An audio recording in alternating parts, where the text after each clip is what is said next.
Biasanya sehari 3 kali 1 porsi, Bu. Baik, jenis makanannya apa saja, Bu? Nasi, sayur, tempe, telur, gitu, Bu. Ada makanan tambahan tidak ya, Bu? Tidak, Bu. Untuk frekuensi minumnya sehari Minumnya sehari 7 sampai 8 kali 1 gelas. apa saja, Bu, jenis minuman yang Ibu minum? Biasanya saya minum teh, air putih, susu gitu, Bu. Apakah ada masalah itu saat minum? Tidak, Bu. Baik, kita bisa BAK dan BAP ya, Bu ya? Sudah, Bu. Untuk frekuensinya per hari? Kalau BAK itu bisa 7 sampai 8 kali, Bu. Kalau BAB itu sehari 1 kali. Baik, ada keluhan tidak, Bu, saat BAK atau BAP? Tidak, Bu. Alhamdulillah tidak. Berapa jam itu istirahat di malam hari? Kalau malam hari itu 7 sampai 8 jam. Untuk di siang hari? Siang biasanya saya 1 sampai 2 jam. Ada keluhan tidak, Bu, saat istirahat? Tidak, Bu. Baik, sekarang berapa frekuensi mandi, gosok gigi, keramas, dan ganti pakaian itu dalam sehari? Biasanya kalau mandi itu 2 kali sehari. Kalau gosok gigi itu 3 kali sehari.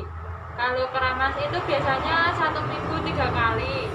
Terus kalau ganti pakaian itu sehari bisa 2 sampai 3 kali. Untuk ganti pembalutnya itu sehari berapa kali? Kalau hari pertama dan kedua itu biasanya sehari 4 kali. Kalau udah hari ketiga dan seterusnya itu sehari 3 kali. Baik, asinya sudah keluar ya, Bu ya? Sudah, Bu. Bayi sudah bisa menyusu? Sudah, Bu. Alhamdulillah. Ada masalah tidak, Bu, saat menyusu? Tidak, Bu. Baik, Bu, untuk selanjutnya Ibu menyusuinya itu 2 jam sekali atau ketika bayi membutuhkan saja? Ketika bayi saya membutuhkan, Bu. Jika bayi tidur, Ibu membangunkan bayi tidak, Bu? Tidak, Bu. Baik, ini nanti saya akan melakukan pemeriksaan fisik ya, Bu ya, dari ujung rambut sampai ujung kaki. Bagaimana Ibu, apakah Ibu bersedia? Bersedia, Bu. Baik, kalau Ibu bersedia, saya izin mencuci tangan terlebih dahulu ya, Bu ya. Baik, Bu. Baik, Bu, untuk hasil pemeriksaannya, untuk yang pengukuran antropometrinya, berat badan Ibu 51 kg ya, Bu ya, dan untuk tinggi badannya 160. Untuk nilainya 25 cm. Untuk yang tensinya, tekanan darah Ibu 110/70 ya, Bu ya. Untuk nadinya 85 per menit. Kemudian untuk suhunya 36 derajat Celcius. Untuk respirasinya 24 per menit ya, Bu ya. Ya, Bu. Baik, untuk hasil yang pemeriksaan fisiknya, ini bentuk kepala Ibu simetris ya, Bu ya. Kemudian untuk rambutnya tidak ada rontok, tidak ada ketombe. Untuk mukanya tidak ada wedam, tidak ada posma baru. Kemudian untuk matanya sklera putih, konjungtiva merah muda, dan tidak ada gangguan penglihatan. Untuk telinganya tidak ada serumen, bersih, dan tidak ada gangguan pendengaran. Kemudian untuk hidungnya bersih, tidak ada penampakan di hidung. Untuk mulutnya bibir kemerahan, tidak ada sariawan, tidak bersih, dan tidak ada karier. Kemudian untuk lehernya tidak ada pembesaran kelenjar tiroid, limfa, dan vena jugularis ya, Bu ya. Untuk dadanya tidak ada retraksi dada dan denyut jantung teratur. Untuk payudaranya simetris, putih menonjol, dan ada pengeluaran asi.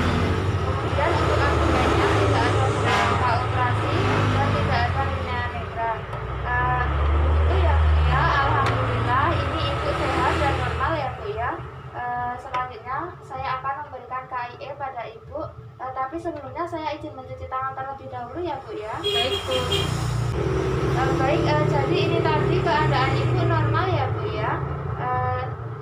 Sebaiknya Ibu mengkonsumsi makanan lebih banyak dari biasanya ya, Bu ya, untuk produksi ASI. Kemudian makan dengan diet seimbang ya, Bu ya, dengan mendapatkan karbohidrat, protein, lemak, mineral, dan vitamin yang cukup. Kemudian Ibu juga jangan lupa mengkonsumsi makanan yang banyak mengandung serat untuk memperlancar pencernaan ya, Bu ya. Itu bisa seperti sayuran dan buah.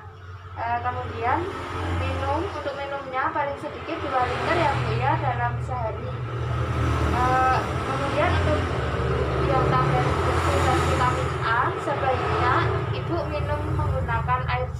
Bu ya, agar penyerapannya optimal. Jangan mengkonsumsi menggunakan kopi ya Bu ya, nanti karena itu dapat menghambat penyerapan. Kemudian ibu mengkonsumsi tablet API ini 1 kali sehari selama masa nifas ya Bu ya. Tujuannya untuk mencegah anemia. Untuk vitamin A-nya ini tujuannya untuk mempercepat pemulihan ibu setelah melahirkan. Memberikan vitamin A ini sebaiknya sebanyak 2 kapsul ya Bu ya. Kapsul pertama setelah melahirkan untuk kamu yang kedua setelah 24 pemberian kapsul pertama tadi. Kemudian untuk mandi, gosok gigi dan mengganti pakaian sebaiknya dilakukan secara teratur ya Bu ya, minimal 2 kali sehari. Untuk mengganti alas dan tempat tidurnya serta jaga lingkungan harus tetap bersih ya Bu ya. Kemudian ibu sebaiknya memakai pakaian yang longgar ya Bu ya di daerah dada agar payudaranya tidak tertekan. Kemudian ibu bisa memakai pakaian dari bahan yang menyerap ya Bu, tidak ketat atau tidak lembab. Untuk selanjutnya untuk mengganti pembalut sebaiknya ibu minimal 2 kali sehari.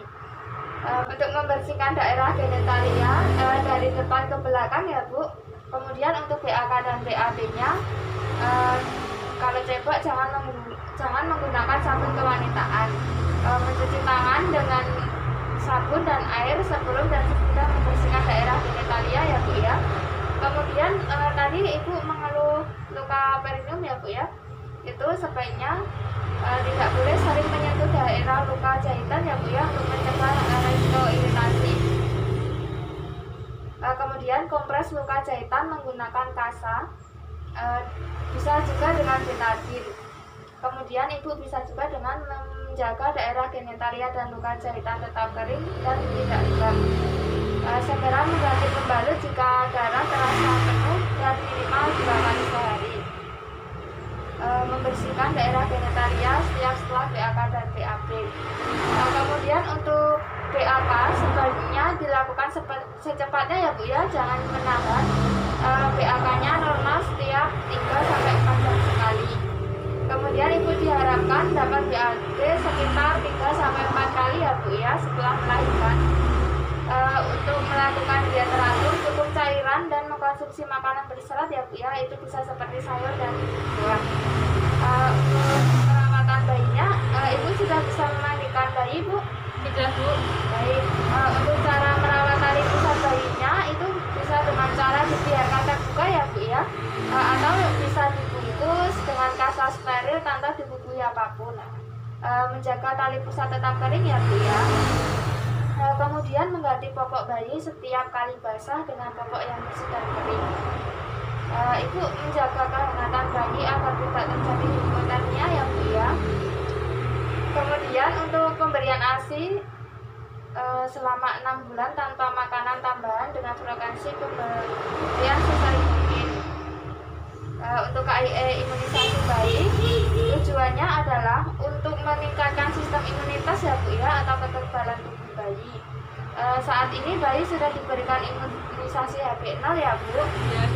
Tujuannya untuk mencegah penyakit hepatitis B.